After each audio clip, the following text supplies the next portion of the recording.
Scaling Up Nation, there are so many things to worry about in today's economy. We are not thinking about insurance. And you know what? That's okay. I know it's okay because when I thought about insurance, I chose the best, and that was McGowan Insurance, and I know they are thinking about my insurance. When I'm concerned about how much our raw materials are costing, or even if we can find those raw materials and get them shipped to our facilities, and worrying about all of the things that we have to do in this current economy, I can rest easy because they are thinking about me and making sure that I have the best insurance for my company.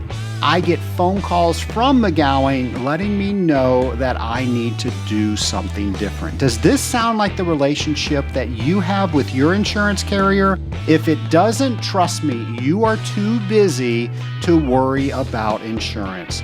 Find somebody you can trust, like McGowan Insurance.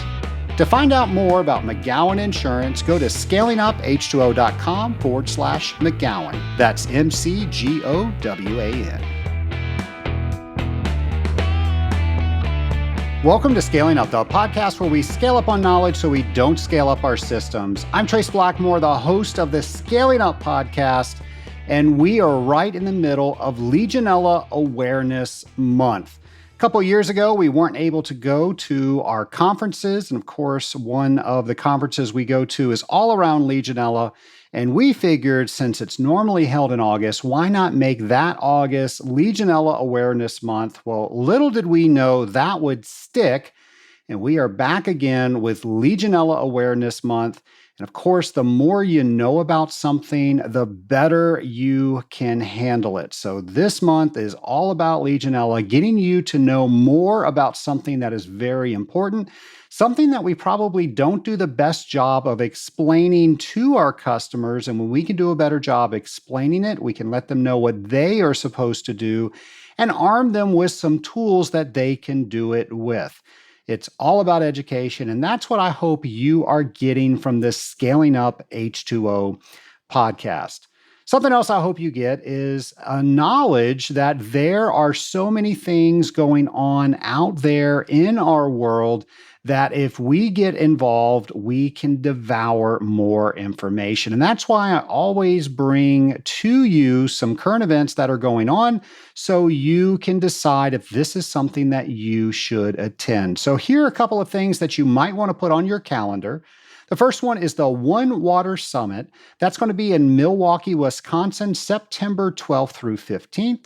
The U.S. Water Alliance's One Water Summit gathers the most diverse group of water stakeholders in the United States, and it is all around the future of water. If this sounds like something that interests you, go to our show notes page and you can read all about this event. Something else I want to add is the great team here at the Scaling Up H2O podcast has updated our website, and there is now a calendar of events. So we made it even easier for you to see what is going on in our industry.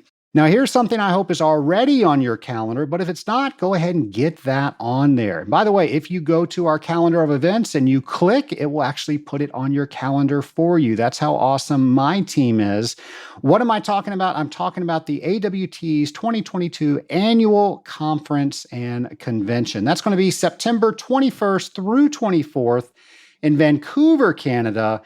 I will be there. Almost 90% of the Rising Tide Mastermind members are going to be there. And then so many other of my water treater friends are going to be there as well. I cannot wait to see you. If you are there, please come up and see me. I want to know that you listen to this podcast, and I'd love to hear your ideas. I love meeting members of the Scaling Up Nation. Now, if you own a business, go ahead and get in a day early because AWT is putting on their Business Owners Conference. And this is where experts in the industry are getting up and telling you some best practices around business, how they're handling some of the issues that we are experiencing owning a business today. So if you run a business, you definitely don't want to miss that.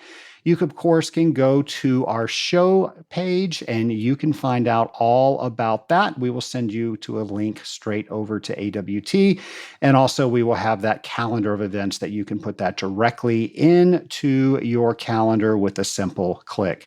The last thing I'll mention is the International Desalination Association is having their convention October 9th through 13th in Sydney, Australia. So if you are in the desal industry or water reuse, this is a conference that you want to look into. There's so much going on in our industry. That's why I want to make sure I keep you aware of what's going on during our episodes. I'm hoping you can use the Scaling Up H2O podcast as your one-stop spot to find what is going on in our industry. Well, nation, before we get to our guest, let's hear another Thinking on Water with James. Welcome to Thinking on Water with James, the segment where we don't give you the answers, we give you the topics and questions for you to think about, drop by drop. Now let's get to it. In this week's episode, we're thinking about corrosion coupons. Do you use corrosion coupons in all of your accounts? Why or why not? Do you use pre-treated or pre-stressed coupons? Why or why not? Why should you avoid touching fresh new coupons with your fingers when installing? Do you consider the orientation of the coupons when installing? Do you install them so the flat side is vertical or horizontal, or have you never thought of this? We previously thought about the order of the coupons, but now is another good time to think about that too. How many days do you leave them in the system? What would be the impact of removing them sooner rather than later? What can be determined by visually observing the corrosion coupons upon removal? How do you communicate the results? Do you save the old ones for annual review, take a picture or scan, or dispose of them? Take this week to think about corrosion coupons and how to most effectively use them. Be sure to follow hashtag TOW22 and hashtag ScalingUpH2O to share your thoughts on each week's Thinking on Water. I'm James McDonald, and I look forward to learning more from you. James, as always, thank you for making us think. Well, I'm really excited to introduce my next guest. We've had her on the podcast before. She is definitely the expert when it comes to Legionella. Here's our interview. My lab partner today is returning guest, Dr. Janet Stout. Janet, how are you? Well, every day that I'm with you is a great day, so I'm terrific. I saw that we were recording today and I was so excited. I was trying to count how many times you've been on the podcast. Do you have a count? I was going to say 4. No, it's more than that. Is it's it more than that? Well, I've interviewed you at the AWT at least 4 times. Oh, well, right. I want to say you've had appearances on at least 4, 5, or 6 shows where we've asked you to come in and speak on something. You did some things when we were reopening all of our buildings. It's a lot more. And I'm glad you came back. You must be having fun. Well, it's never dull. That's what I say. And and I'm always a glass half full person. And like I said, it's always a pleasure to be with you and all of your listeners. How many did you say you had? I am very humbled to say this number, but we're north of 12,000 now. I mean, that's just incredible. So kudos. And we're in the top 100 in Sweden, Ireland, and Italy. So I have no idea how that happened, but it's amazing. It's just wonderful, the reach that you have with all these people. And I'm always interested in education. And so this is, to me, just another opportunity to share what I know and help your listeners to deal with Legionella and other things, actually. Whenever we talk about Legionella, people tune in and people share it. And one of the things that my team does is see how much of our content gets shared. And people just want to know more and more and more about Legionella. By the way, happy Legionella Month. Oh, thank you. And I love that you have a month dedicated to my favorite bacteria. Well, and it's more Legionella Awareness Month, knowing what it is and what we as industrial water treaters should do about it. And when you and I talk, sometimes it feels like we're saying the same thing, but people are still curious. Is it that a lot of people haven't heard it for the first time? When you educate, what are you finding how people are taking all the information that you have? Well, it's a really interesting question. And the way that I think about it, it's sort of like that, bell-shaped curve. And there are early adopters, people in the middle, and people that are late adopters. And the late adopters are kind of the folks that are like, I think I should know more about this, but I'm not getting pressured to do that. There's no law, there's no requirement. And that's an area where we're trying to get that changed. But I think that's really explains it. And so wherever people are on the curve, there's either new information for the people that were early learners, and then, a recap of things for the people that are coming along later. So this is just a great opportunity to really put that all together. Thinking back where you and Bill Pearson were doing all the work for the AWT with ASHRAE, and it was almost every year, hey, this is coming. This is coming. We're getting a standard coming. And we were on year 10, and we were like, yeah, right. And what was it, 2015 or July when it actually came out? Yes, 2015. You're right, it was 10 years. I went, and this is where I always ask people for sympathy. I had to go to those meetings twice a year for 10 years. And it finally happened. And then we were all like, I wish somebody told me. And you're like, I've been telling you for 10 years. and then I know I myself were thinking, okay, is this going to sit on the shelf? Is anybody going to do anything with this? And it was almost a month to the day that something happened in New York. And they adopted a part of ASHRAE 188 as law. And what are we, 7 years after that now? Yes. What's happened 7 years after the first piece of legislation of 188 became law in New York? Well, I was a little disappointed actually after that 10-year period of what came out was an important standard. The United States had lagged behind the rest of the world, really. There were requirements, law in the UK, Spain, all over the world. France, Germany, and so finally, we had something in the United States that was an industry standard, but the little fine print said that it was a voluntary standard. So when the outbreak occurred, and sadly, Trace, people have to die before something happens.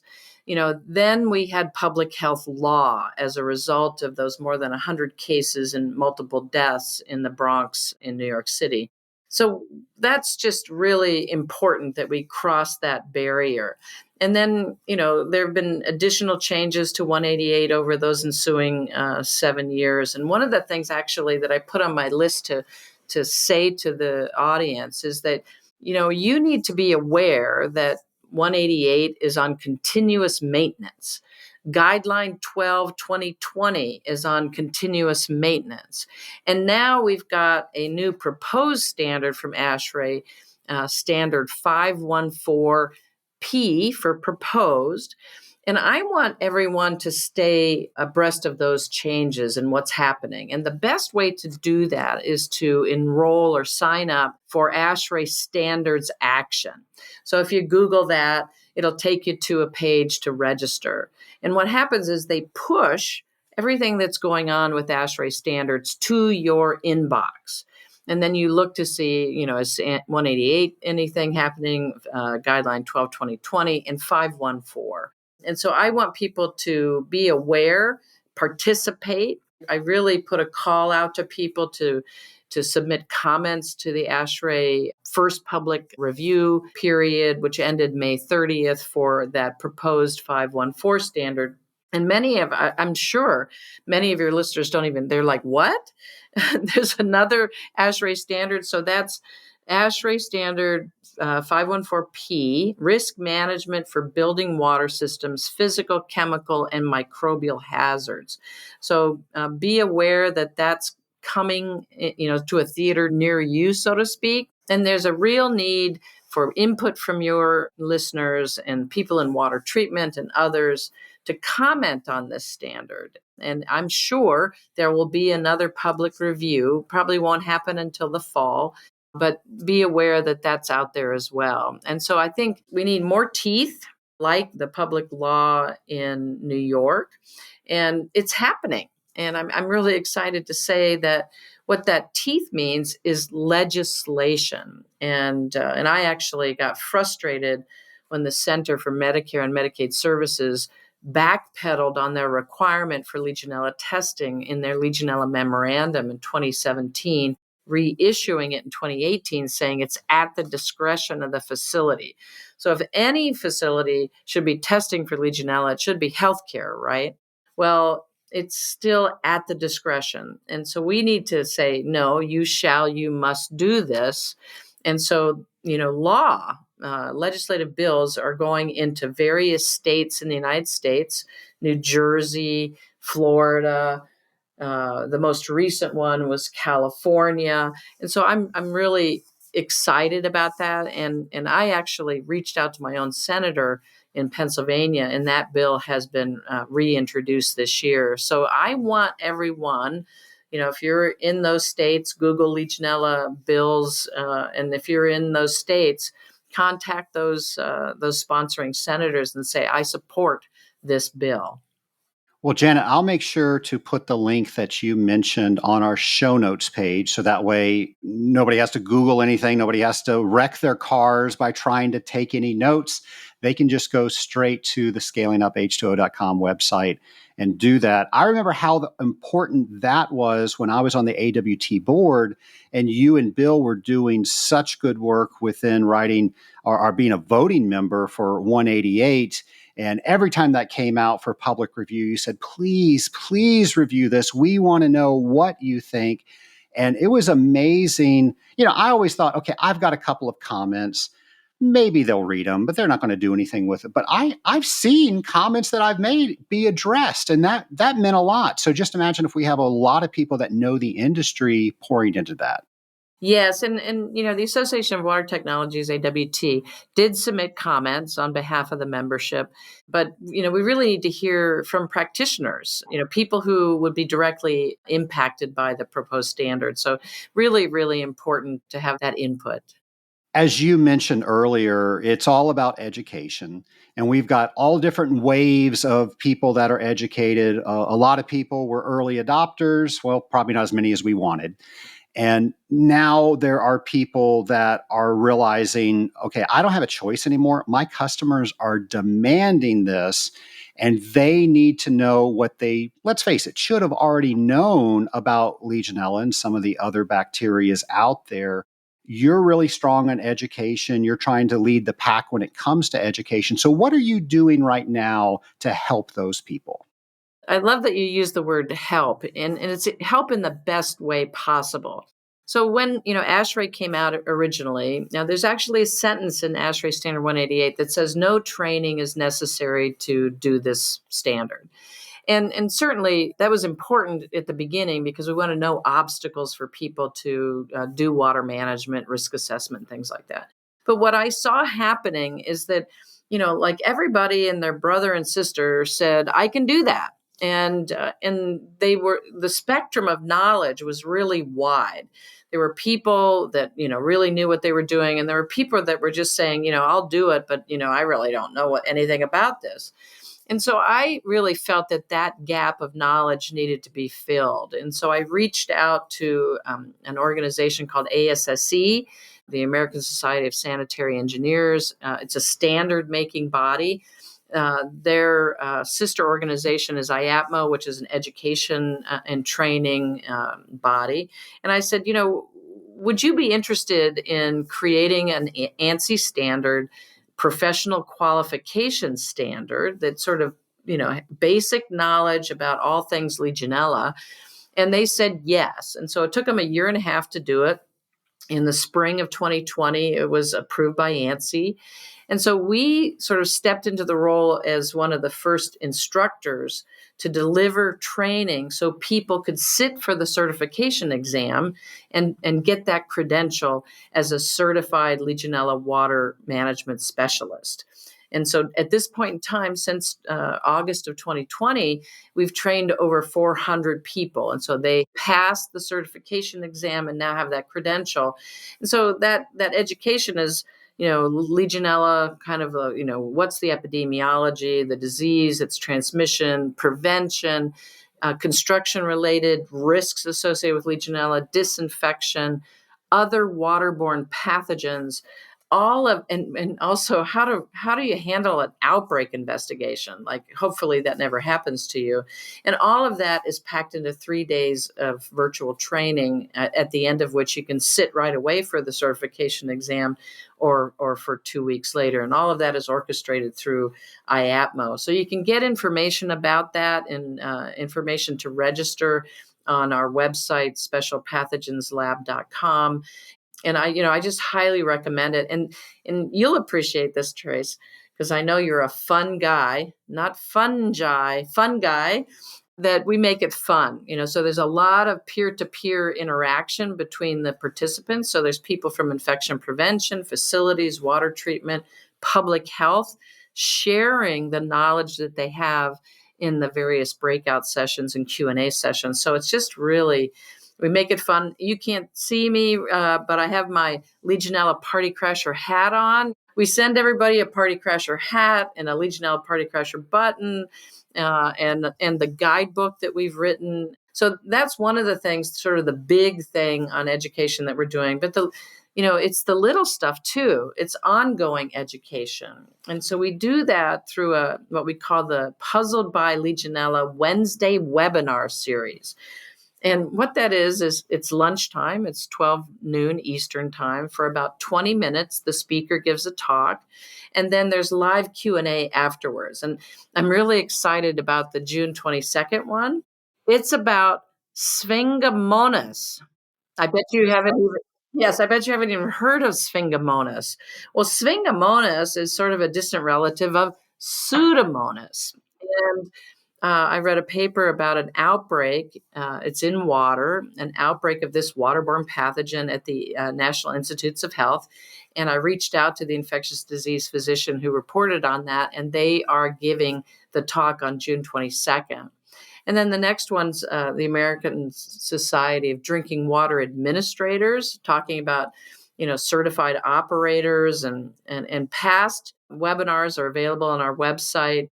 And the last ones were on codes and standards, the impact of plumbing materials on Legionella and waterborne pathogens growth. And we had one on, the microbiome of plumbing. And so we try to make it interesting and exciting for everybody to keep learning. And I know you're a lifelong learner, right?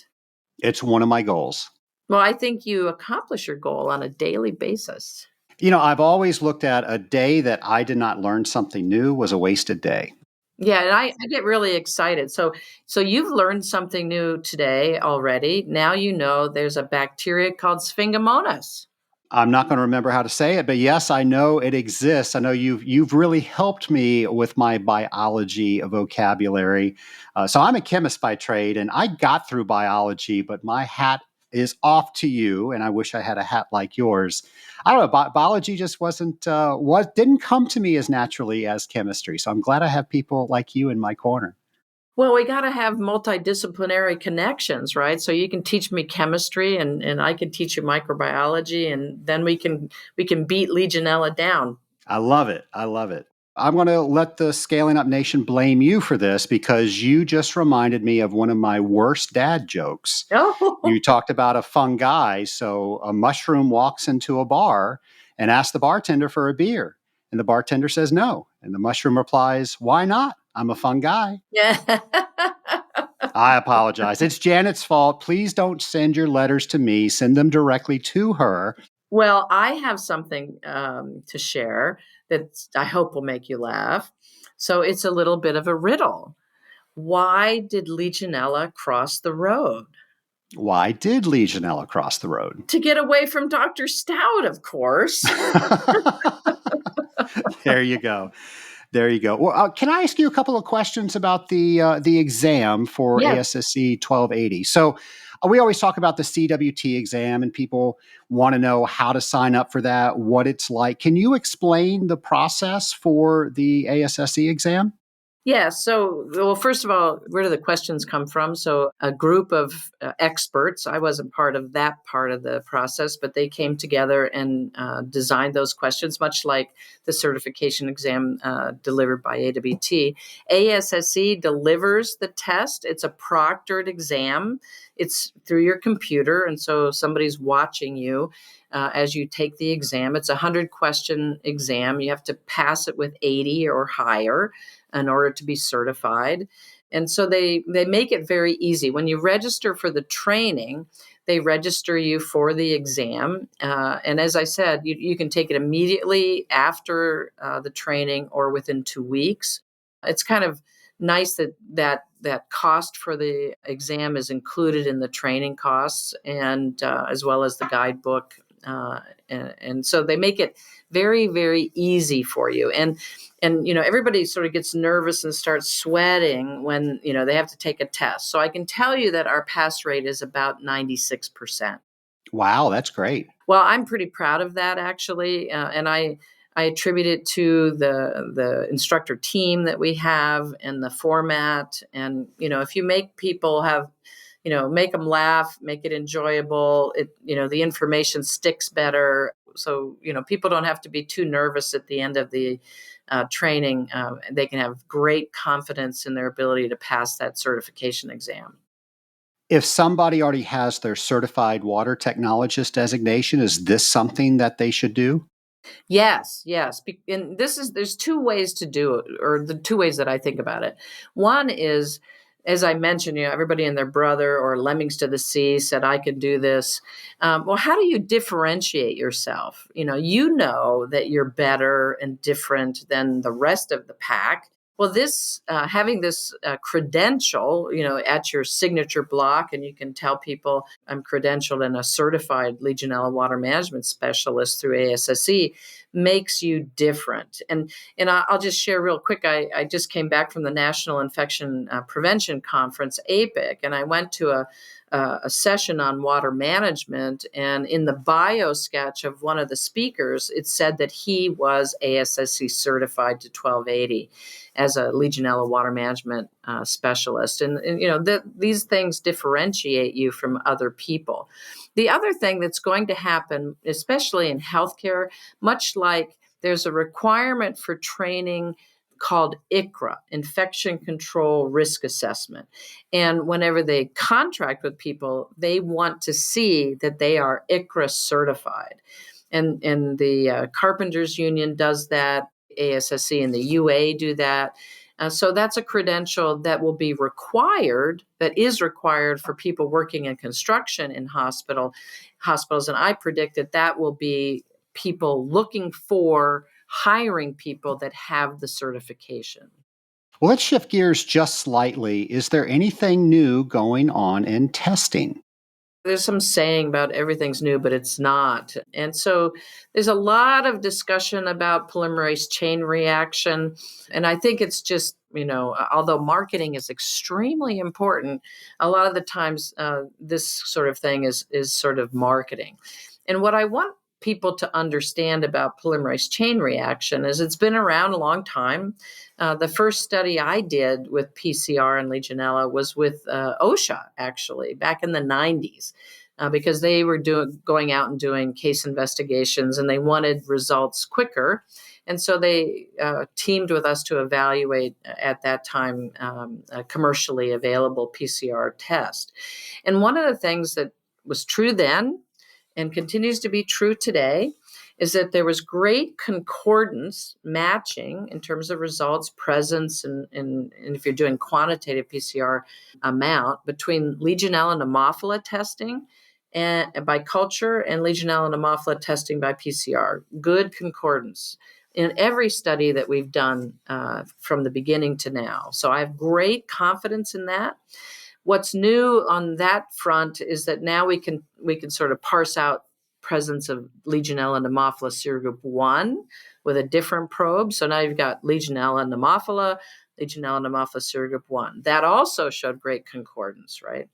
The one that hasn't shown great concordance is the probe that's for the family, the Legionella family, all 60 species in the family. There's a probe for that.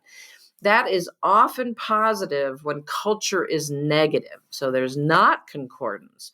And I saw that back in the 90s and continued to see it going forward. And in fact, one of our PhD graduate students really identified the reason why. It's because that probe reacts with things that are not Legionella, things like Pseudomonas, non-tuberculous mycobacteria, Proteus. So it's picking up other things, but it's saying it's Legionella. So my caution to everybody is be careful about interpreting the genus probe that says it's one of the Legionella species. Always, if you're going to use it, always use it together with culture to be sure. The other takeaway about PCR is that there's something called negative predictive value. So if my PCR is negative, am I really pretty sure that the culture would be negative? And the answer to that is yes. So many people are saying you could use PCR with confidence if it's negative. And so I can know for sure that, or have great confidence that the culture, if it's done, would also be negative. So those are my two really important, I think, take-home messages when using PCR. And most of the time we use it in case investigations, and that's really the only time that speed really matters. When you're doing water management, you're using testing for Legionella to validate that, and this is the language of water management, to validate that the plan is working, that you are controlling Legionella. So it's a check mark, to close the loop on that process. That you don't have the urgency there. So we can tell you within 4 or 5 days if Legionella is present or not. You have the piece of data that says my program's working, or my program needs to be tweaked, or my water treatment of the cooling tower needs to be tweaked. So only the speed sort of benefit of PCR is really mostly germane in case investigations. I'm sure there are listeners out there and they're thinking, I'm supposed to test for Legionella. So I do it once a year just to make sure I can check the box. And I've heard you speak on percent of positivity. Do you mind letting the nation know a little bit more about that? No, I'd love to, actually. And when you mentioned earlier the New York State and regulations that came out of the Bronx outbreak. So for New York State, there's New York City regulation and New York State, and you will actually see the 30% metric related to the presence of Legionella in building water systems. You'll actually see them use that as a cut point. And it actually comes from our work at the Pittsburgh VA Medical Center back in the I'm going to have to reveal how long I've been doing this, back in the 1980s. And so what we did is every month we would test the water and we would test the patients. And we were looking to see when a case of Legionnaires disease popped up.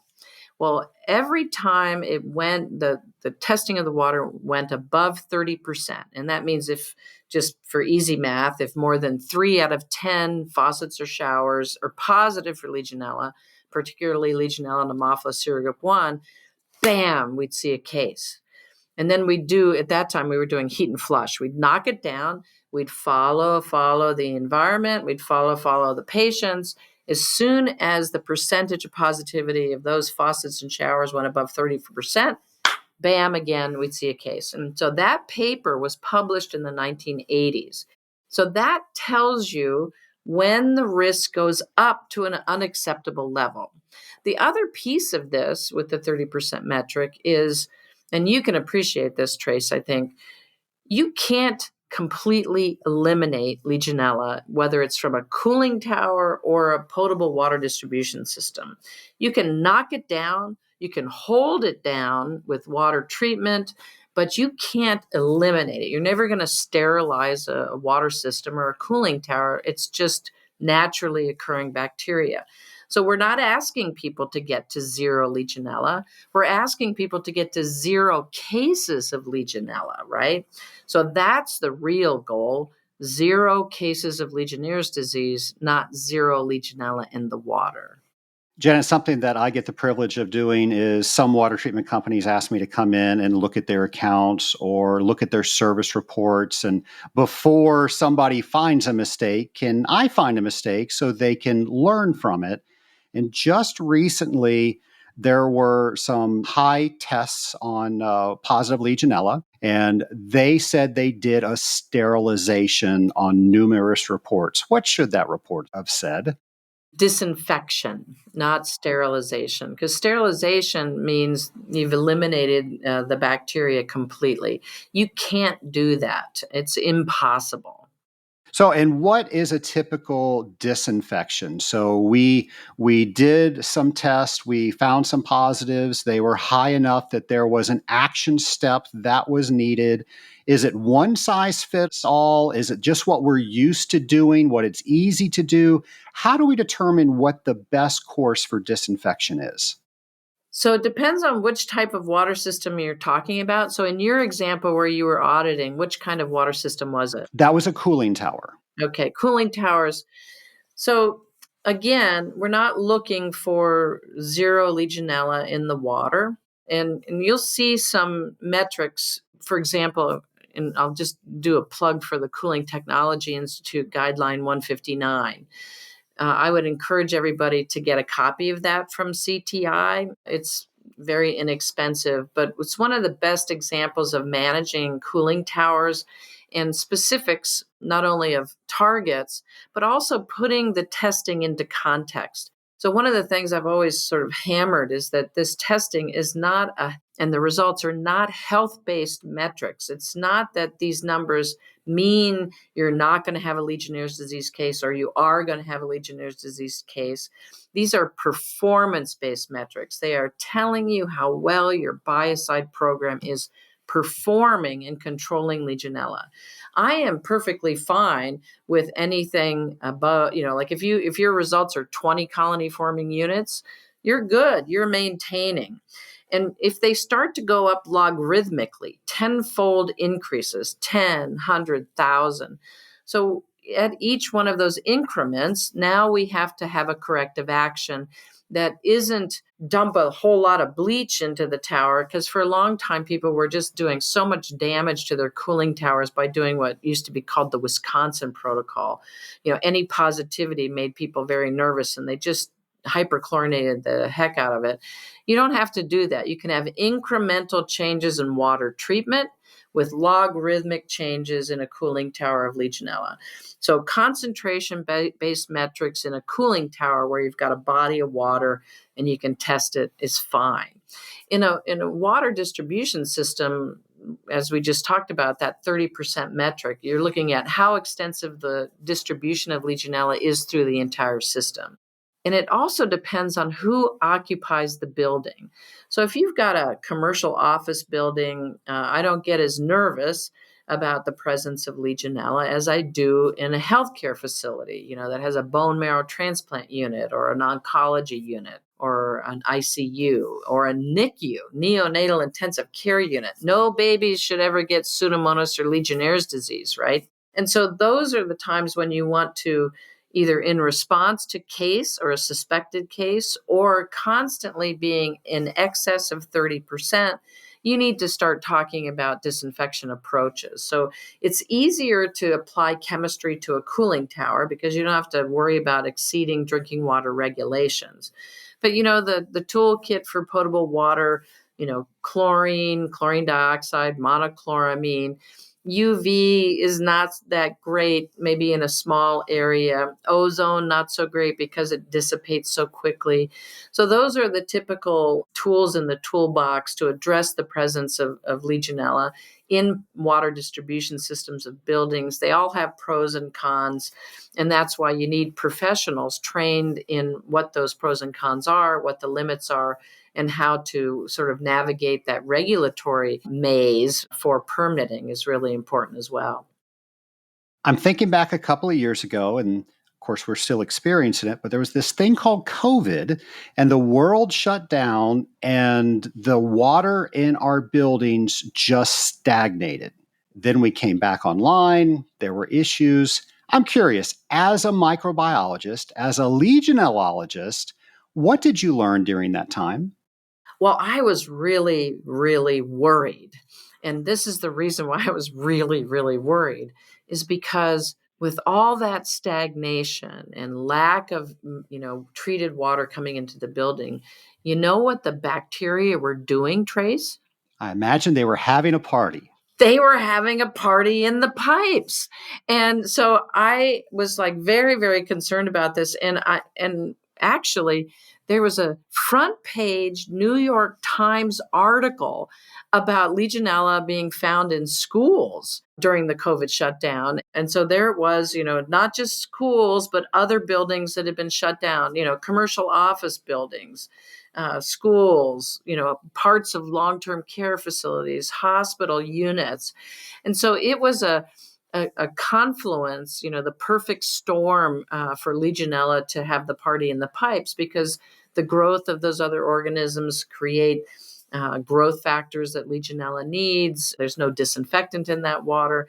So what happened was a lot of people in water treatment and microbiologists and others got together and they sort of devised some protocols for how to approach those shutdowns, how to do chlorination of those buildings, flushing protocols, all of that, to try to make sure that the water that's in those shut down buildings doesn't cause disease. So, I'm still sort of waiting for the other foot to drop as buildings come online. But I think you talked earlier about, people learning about Legionella and the risks. I think one of the things that makes me feel good is that when the shutdowns happen, people were thinking about Legionella. They were thinking about the fact that this situation increased the risk for people going into those buildings after a shutdown. So that did my heart good. Made me feel like we have really come a long way in our understanding, and people responded to that risk pretty quickly. Well, let's shift gears just a little bit. And if you don't mind, I'm going to let the Scaling Up Nation know of a conversation you and I had. It was probably a couple of years ago. And you learned that I had an assistant. And I'm very particular about how I like things done. I like to be high performing. I like to do things for people. And I like to make sure that I can get things done. And I just couldn't do them all myself. And my secret is I don't do them all myself. I have got a fantastic team that help me do everything that I do, including produce this podcast. And you were asking me a little bit about that. And I'm just curious, what did you find from that conversation? And what did you end up doing? And was that helpful? And what does the nation need to know? Right. And so everybody, I think, knows this intuitively, but also needs to be reminded from time to time that you don't get to a certain level of accomplishment by yourself. And I like to take the opportunity lots of times to give kudos to the people that not only help me to achieve the goals that we have of ending Legionnaires disease and crashing the party in the pipes. So we have many, many people here at Special Pathogens Laboratory working together to accomplish those goals. And so there's a couple of things that come to mind when you ask me that question, Trace. The first one is I asked you about a virtual assistant. Actually, it really wasn't my idea. It was the people around me going, hey, Janet, you can't get all this done. You need help. Yeah, they care about you. They want to get you some help. Well, yeah, and I was like, great idea. How do I find an assistant? And so that's when I called you up and I said, what do you do? And you gave me a great recommendation because I was struggling with a warm body in the office versus virtual. And you really helped me kind of lean towards virtual, and it's been a godsend. And the person that you recommended is just terrific. So I would say, for people that the image is, I don't know if you've seen these jugglers where they got the plates on the sticks, and they're trying to keep them all in the air. And if you're like that, if you're one of those people, and you definitely need an assistant, and they can increase your productivity and effectiveness by taking those things off your plate. And then the other thing that we did here that you and I have talked about as two things. One is the organization Vistage for CEOs, COOs, and then there's a level for sort of the manager or supervisory level within your organization to teach them, share learning, empower them. Very valuable. And then from that, actually, I was introduced to EOS, which you also, these are things that you and I have shared, Hmm. both in terms of our knowledge and also experience and the benefits of having done that. And so I just think if you want to be a high performing individual and a high performing business, you need to look outside of your expertise and get people that are have systems, have programs that can fine tune your organization. So I can't say enough about the benefits of that. I'm pretty sure you experience the same thing. Am I right? Absolutely. And I'm thinking I had a very similar situation where a good friend of mine in a group that we meet on a regular basis, he was saying, Trace, there's no way you can do all this. I'm worried. Are you going to have a heart attack? Are you taking care of yourself? I mean, what are you doing? And I kind of brushed him off. And he cared about me and he kept asking. And he was the one that gave me the solution. And I never even thought about an assistant, let alone somebody that was virtual. And then I told him that, and really what it was at first, I was ashamed that I couldn't do everything.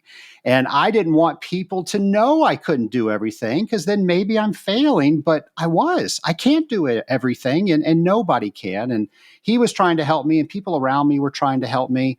And then I had to wrestle with the fact that, well, if I had time to train somebody, I would have done it by now. So how could I possibly get somebody to help me? But of course, you do something one, two, three, four, five times while you're training somebody. You never do it the sixth, seventh, eighth, ninth, and on times, and that's where the time comes back.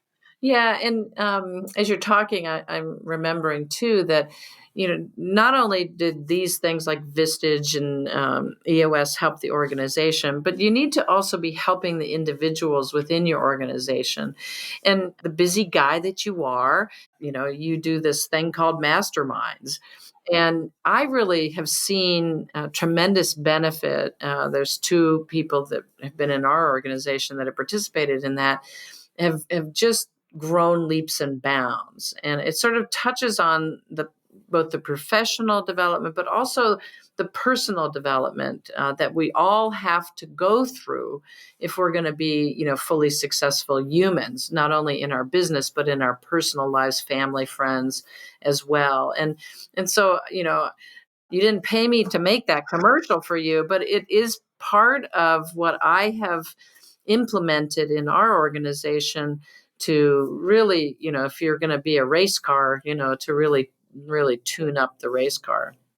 Well, thank you for that. And this is a very unique perspective for me because you're a business owner. You are not in the Rising Tide Mastermind, but you've got two individuals that are.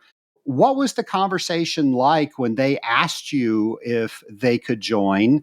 And why do you continue to let them be members and give their time and, of course, the money that it takes to be a member? Well, a couple of things. They obviously heard it from their peers and the value that it brought to them professionally as well as personally. And I think you've integrated into Mastermind some of the concepts that you and I have learned through Vistage and EOS, and then taken it to another level. And so I was already primed to understand the value of that kind of thing for people, both professionally and personally. And so when they told me about it, and of course I knew you, and I was like, of course, that's a great idea. And so they didn't both join together. One did it first and then said, I really think you would benefit from this as well. It's kind of like in business, the best thing is word of mouth, people having a positive experience and then that's sharing that with others and just coming away a better professional and a better human. And as a business owner, one of the things I always say to people is, we work so many hours. You want to come to a place of work that feels good. that you're valued, that the culture of the organization has core values that are meaningful and that represent the people as well as the business. And so all of that comes together to really make people, I think, feel really good about who they work for, the organization, and then the people within that organization. And so it fits just very naturally into that. And then, as an owner of a business, you want people to want to stay in your organization. You invest a lot in training them and, kind of growing them as a professional, and you want them to stay with you as long as possible. And so I think in this day and age, especially, with that's one of the post-COVID things. We've been talking about COVID. People leaving their professions, people retiring early, having difficulty filling positions. You just really have to pay attention to the people that make that engine go. I'm reminded by, I think it was a Wall Street Journal cartoon. It was two managers talking to each other, and they said, "What if we invest in our people and they leave?" And the other one said, "What if we don't and they stay?"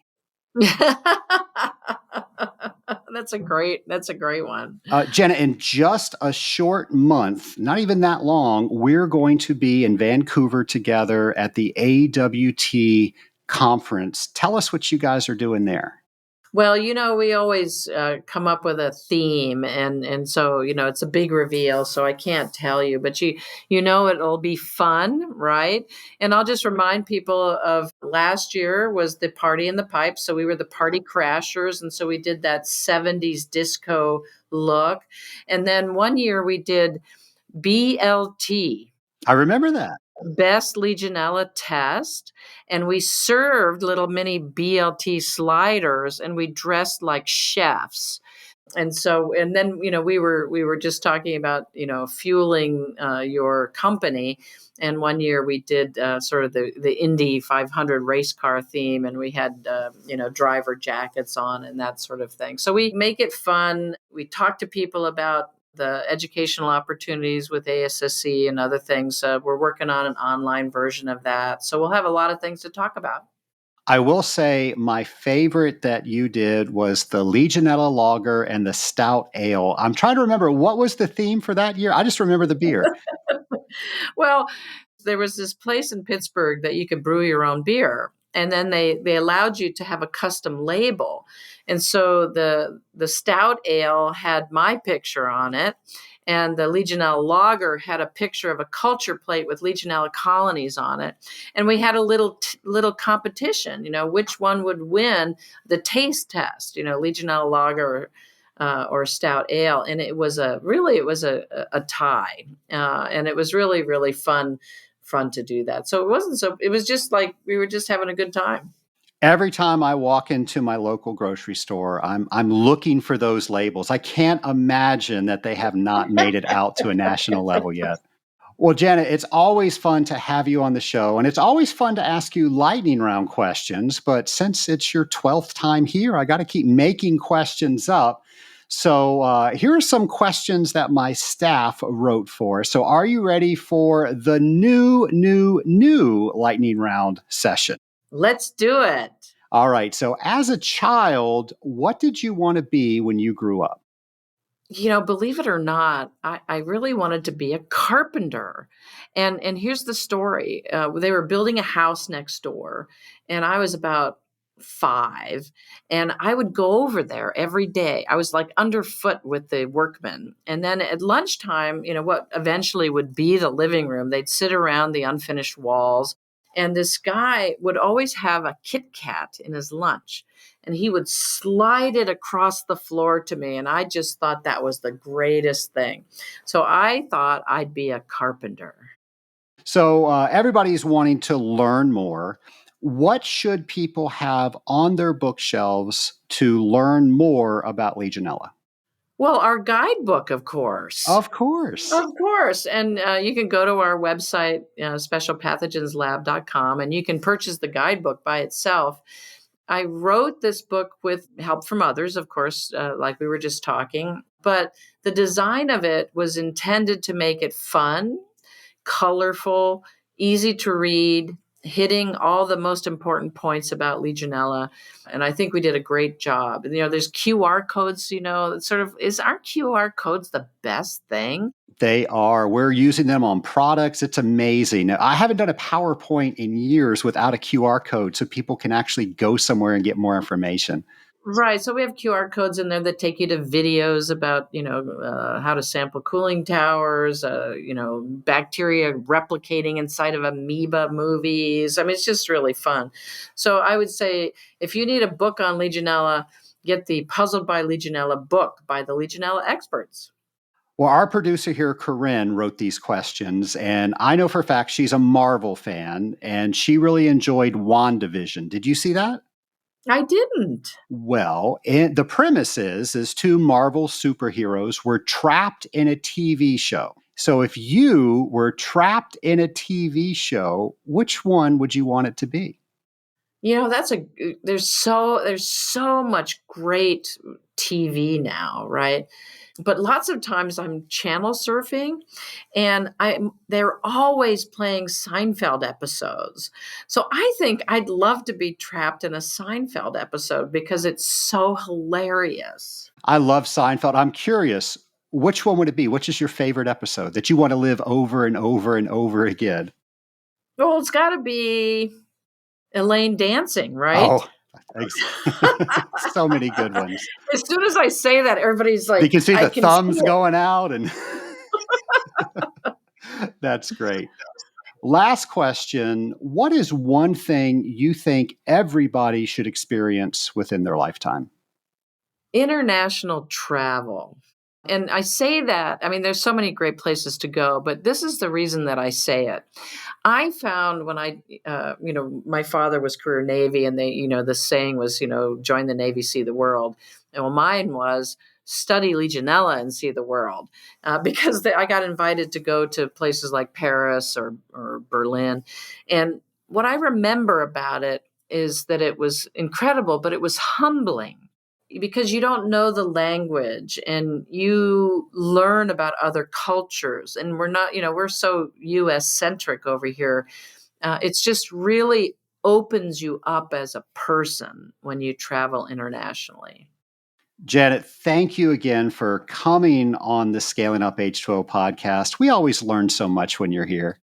Well, it's just always fun. And I'm so grateful to you, Trace, for inviting me. And one of my favorite words is gratitude. And there's this phrase in this book called The Power of Nice, where it says, it's not happiness that brings gratitude, it's gratitude that brings happiness. And so I'm really grateful to you for the opportunity. And I hope I get to come on again sometime. Janet, we love having you on the podcast. We always learn so much when you pay us a visit. Of course, Janet has been on multiple times, and I'm sure we're going to have her on multiple more times. It's so great when we can get the experts around a particular topic to dispel some of the myths and folklore we all hear about certain topics. And when it comes to Legionella, I want to say that we're all getting better at sticking to the facts. But let's face it, there's still some misinformation out there. So making sure we know the right dialogue we need to have with our customers, and we know the tools that we can help get to them so they can make better decisions, that means that we are being the best advocate that we can be for our customers. And if we can do that, they are going to stay our customers for a very, very long time. If you want to get some of the information that Janet was talking about, she does a great job of updating her webpage. She's got just a treasure trove of information all about Legionella, things you might not have even thought about asking. So if you go to scalinguph2o.com, go over to the show notes, we'll have a link that will take you directly to that area on her webpage. And I think you will be very glad you made the trip over there, because there is just so much documentation. It will allow you to really educate yourself so you can do a better job with your customers. Nation, I love that we are celebrating getting to know a topic better together. And together, we will make sure that we're bringing good information to our customers. That good information will help make good decisions. And those good decisions will make all of our companies healthy and make sure that we are making the water treatment industry better. One customer at a time, one water treater at a time, one company at a time. Nation, I will be back at you next Friday with a brand new episode. Until then, have a great week, folks. Why do we call our mastermind the Rising Tide Mastermind? Well, I know you've heard me say before, a rising tide raises all ships. That's one of my favorite quotes because it's so true. The better we do, the better somebody else can do, and vice versa. That's exactly what the Rising Tide Mastermind is. It's our members helping other members to achieve success and to get there further and faster. To find out more about the Rising Tide Mastermind, go to scalinguph2o.com/mastermind.